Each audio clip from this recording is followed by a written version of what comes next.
Hey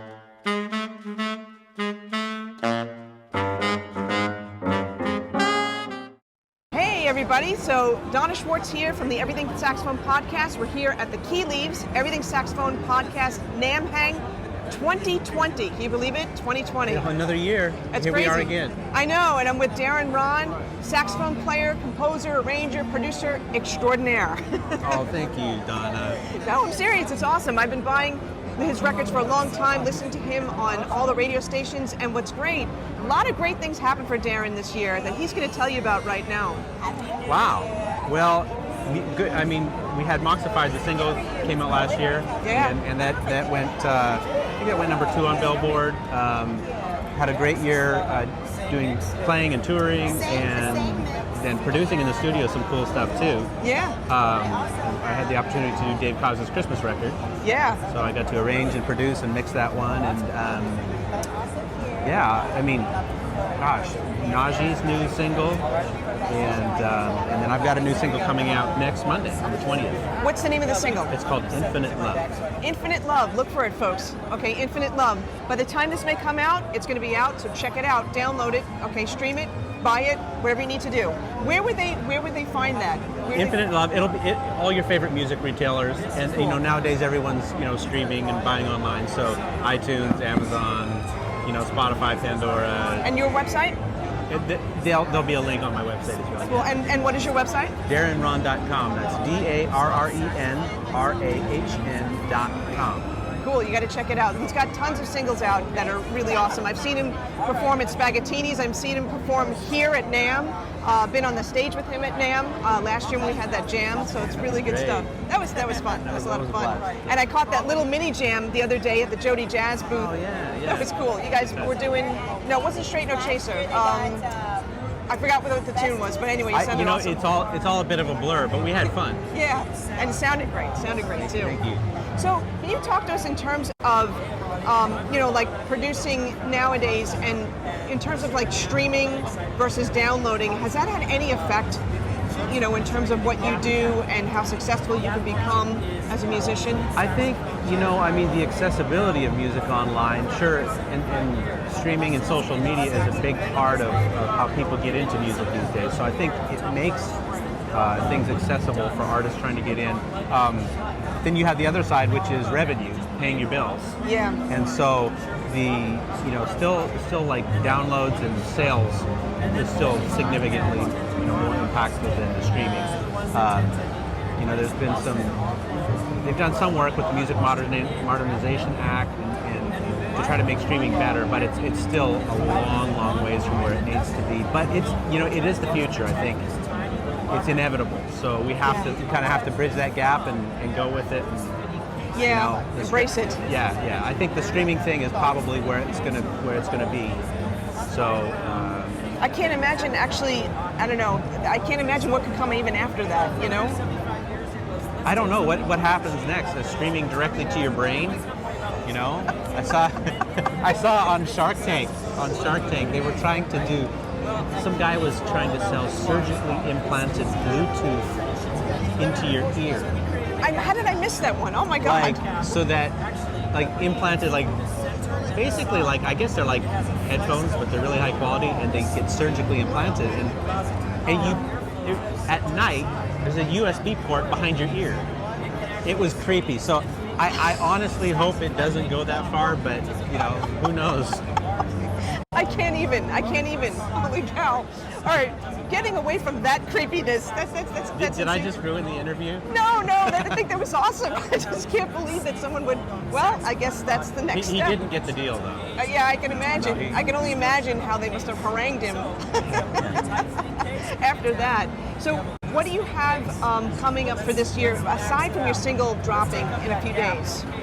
Oh my goodness. Well, I'm continuing work on my record, and I've got more work. I'm working with right now with Tim Bowman, and I'm mixing a record for Marcus Anderson.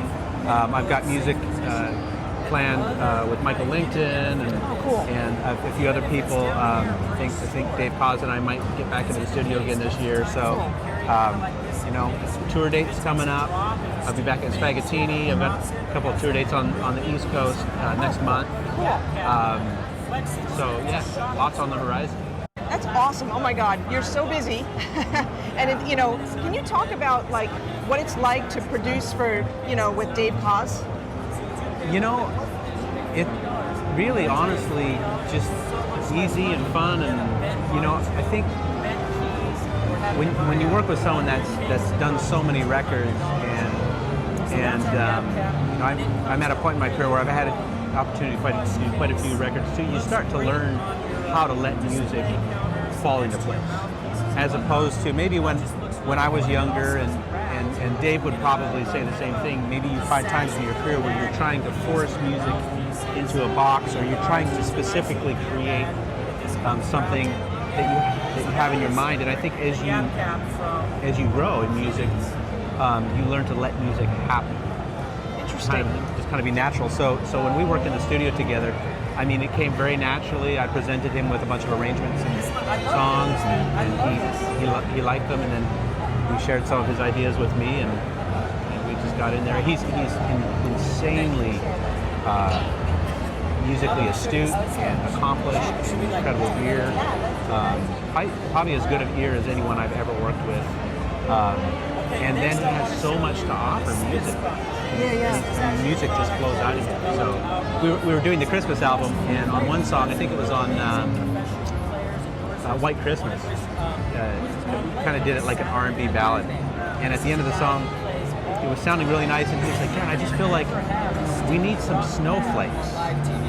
We need some snowflakes right here." And I said, well, okay, I'll give you some snowflakes. I said, do you have any idea of what snowflakes would sound like? And he was like, well, I don't know, but you know, kind of like, he just kind of, and then, and so I was like, oh, okay. But to even have someone be able to articulate that to you is pretty extraordinary. And we found the snowflakes. Wow! Oh my God! So you know, it's interesting because I've been in studio situations where with people that weren't how do I want to word this? Weren't classically trained, you know, didn't have like theory knowledge or whatever the case may be, and so they'd say, you know, can you just sound like that or sound like snowflakes, right? You know, but they wouldn't be able to explain it. And as an artist, it's so difficult to, you know, okay, this is what I think it means. You know what I'm saying? Have you ever had to go through that? Oh, of course. Yeah, and you know, I've worked with a lot of artists, and sometimes when I'm working with artists that haven't done as many records, they'll have kind of a very specific thought in their head of what they think they want. But I think, you know, the best ideas often evolve. So I think, but there, you know, you might go back and forth 5 or 10 times trying to pinpoint what it is someone's looking for. But I mean, I'm at that. I'd say at this point in my career, I like when music kind of evolves and you have an idea of what you want, and then when you go to implement that idea, being open to how it manifests itself. You know, now if it's not working, that's a whole different thing. Right. You have to revisit it, but just kind of letting it be what it's supposed to be. And you know, that's great advice. You know, being open-minded, because a lot of people will go into the studio thinking one way, and they may not want to, you know, change that up. And sometimes you do have to be more open-minded, because getting that other perspective, getting outside of yourself, I think is important. When you know, there are some like historical artists, and I mean like you know, that carved statues and work with wood and stone and materials. And when they talk about carving, and you say, well, how do you create this masterpiece? And they'll say, well, it's already there. All I had to do was find it and chip away the things that didn't need to be there. And honestly, that's more how music is to me these days. Oh, that's a great analogy. That's a really great analogy. It's kind of like we have this concept of what we're going for, and as artists, we can either try to force it into a box, or we can take that box and just start to unveil it. Mold it. Right. Yeah. Right. And you know, it's usually it's there already. You just got to kind of find it. That's great advice for someone, you know, who's looking to record, right, and working with a producer.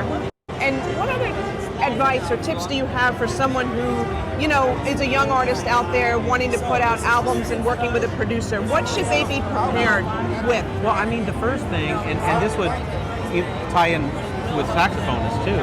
I mean, you have to find your voice. This is the base level, because we live in a world.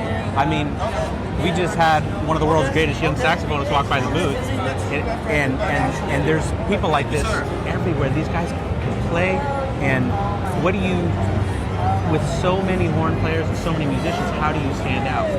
Yeah, exactly. It's not by being the fastest player, it's by having a unique voice. And so that's the most important thing. And then I think the other thing is, artistically, if you're not in a place to create your own record, your own music, your own album, then find someone who's good at that and trust them. Don't micromanage. You know, that's the same thing on my end. When I'm writing, when I'm playing my saxophone, when I'm writing music, if I try to micromanage, you can hear it. It's not. It lacks the kind of honesty and genuineness. It doesn't flow as much. Right. That's really interesting. That's great advice. And he was referring to actually my friend Augie Bello, who was walking by, and you probably saw. Did you see the video of him where he was with the heckler? He was playing down the heckler. Oh yeah. Yeah, I saw him on Instagram, and I was like, I want to play like that someday. Oh, Jesus. And like these kids, they're just out of diapers, and they're like just killing it, and sweet guy too, really. Absolutely. And we've talked about finding your own voice before, and I know, like you use Jody Jazz's mouthpieces, you use the Giant, right? On tenor, I'm on the Giant. Yeah, and it's not just about the equipment though. I mean, great equipment that you're using, but it's not just about the equipment. The equipment is just an extension of our voice, right? Like amplification. I mean, I grew up playing on horns that wouldn't even seal, and who knows what brand the mouthpiece was, right? And you can't use equipment to create a voice. You really want to find equipment that gets out of the way and allows your voice to come through. That's a tweetable. That's a tweetable, folks.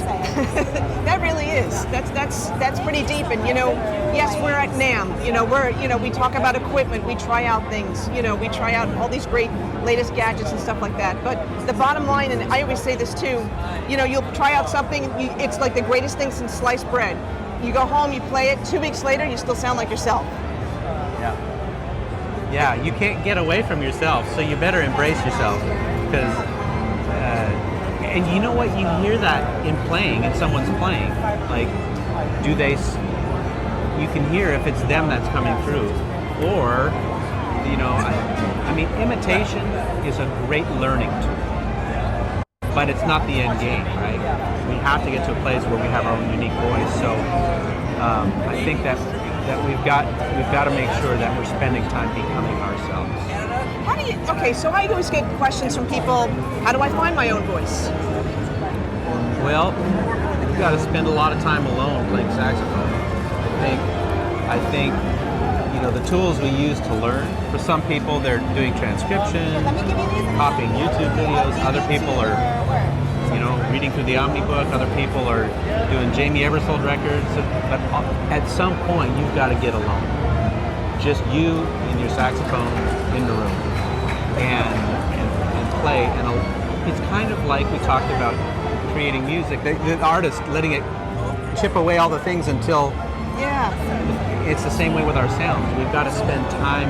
We've got to wrestle with it. We've got to spend time letting that come through, and then when it starts to come through, don't resist it. This is one of the major stumbling blocks for saxophonists, is that they'll say, like, in my case, maybe it's Michael Brecker or Bob Mintzer, or, I love Coltrane, and Stanley Turntane was one of my all-time favorites. Me too. His sound, his soulfulness. And so you would say, I want to sound like that. But if God didn't make you that way, why are you trying to be, I mean, that's a good thing to imitate, but it's not you. So when you hear your sound starting to emerge, embrace it. You could listen to, some of my friends like say, someone like Warren Hill. or Nelson Rangel, who, I mean, clearly there's some heavy Sanborn influences, but when you listen to them, like this is where music is connecting with them. They have very pointed, beautiful, pointed, pretty bright sounds, and it works for them. But that doesn't mean it's going to work for you. Yeah. In their minds, maybe they wanted to sound like Coleman Hawkins or Ben Webster. Right. But they embrace who they were, and then you start to hear that uniqueness coming through in each player's voice. So, yeah, don't resist you. That's great advice, and again, that analogy of the artist with this block of whatever it may be, whether it's wood, whether it's stone, and just chipping away. I think that's such a great analogy too. Another tweetable, when you think about it, just how to find yourself. Awesome. Well, is there anything else that you're looking forward to checking out at NAMM? I've been making my rounds in all my, in saxophone land here. So yeah, I've been hanging with my P. Moria, and Jody Jazz, and Marca, and LaFreak, saxophone players. This LaFreak thing, the sound bridge, I know you're thinking it's something I don't want to put on my horn, but it's crazy. It's amazing. Guys, the key leads, game changer. Yeah. Reed Geek. Yeah, definitely. Game changer. Yeah. I mean, there's so many of them. Doing stuff with Legier and Silverstein, the ligatures. LaFreak, can you talk about, you're the second person because Chica Inoue uses it too. She was raving about it, and I never heard of it before, and now you're the second person. So for you, what does it do? I met Hans and Bert maybe 4 or 5 years ago at Music China, and then I bumped into him again here at NAMM several times. And I went and tried the sound bridge, and I loved it. But I had been going through a bunch of equipment changes, and I'm like, too much equipment at one time. I have to be stable on my setup before I start trying to add things. And so I held off for the time being. But I went back to China this last year, and I had been stable on my setup for about 4 years, and I put it on, and it really was a game changer. I guess it's a couple pieces of metal, and it goes between your mouthpiece and the neck. Okay. And there's like a band that straps it on. But basically what it's doing is it's taking, every material vibrates at a different rate. And it's kind of like sound waves, they kind of like this. So maybe your mouthpiece is here and your horn's vibrating here. Okay. And so what it does is, and they have different materials too, which they affect it differently too, but there's a little bridge that goes between your mouthpiece and your neck. And it stabilizes the resonance and the frequency, and it helps it kind of resonate together. So it focuses the sound a little bit more. It improves the intonation for sure. Okay, so I was going to ask. Okay. And then it just kind of is easy. I mean, you're not fighting different resonances and different frequencies. So it allows you, like you said before, to not fight the horn. It allows you to create, as opposed to spending all your time trying to get everything to resonate at the same frequency or just be in tune with certain notes. For us saxophonists, so for some of the purists, the guys that don't want a high F sharp key, or the soprano players that just have to have the one piece soprano, this is the concept. When you add that neck and that extra joint, now you have two things resonating at different frequencies, and guys will say the exact same horn, but one is a one piece and one has the neck. Why does the one piece blow a little freer? Why is the intonation better? Why does it just a little easier to play? And this is why. So, at the same time, these things, it's a game of inches, right? Yeah. But I think it's probably one of the most impactful things I've used in a long time. That's awesome, and it's great that you shared that and your experience with it. And that's a great analogy too. If you are putting a neck onto the horn, the differences in frequencies and stuff, and it may help with people that may have certain issues with their neck. That's awesome. Thank you so much, Darren, for your time and for sharing. Great pleasure, Donna. tips again. Oh my gosh. No, it's so great seeing you every year, and congratulations on all your success. Thank you, Donna. Thanks for having me.